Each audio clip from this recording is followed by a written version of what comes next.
સાવધાન, કેમ કે શહેરની 2 હોટલના સંચાલકોને કોર્ટે જેલની સજા ફટકારી.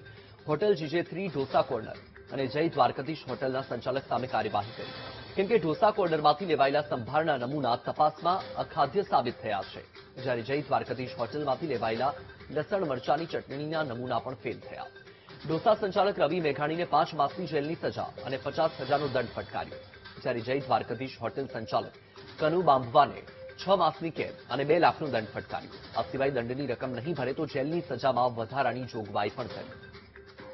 GJ3 ઢોસા કોર્નર કે જે અંબિકા પાર્કમાં આવેલું છે, આ ઉપરાંત જે યુનિવર્સિટી રોડ પર જય દ્વારકાધીશ હોટલ નામની જે એક હોટલ આવેલી છે, ત્યાંથી અનુક્રમે જોવા જઈએ તો જે લૂઝ સાંભારનો નમૂનો જે છે લેવામાં આવ્યો હતો.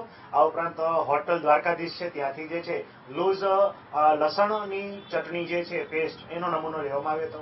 આ બંને નમૂના જે છે નિયમ ધારાધોરણ મુજબ જે છે એ સીલ કર્યા બાદ જે છે એ પૃથ્થકરણ અર્થે લેબોરેટરીમાં મોકલવામાં આવ્યા હતા.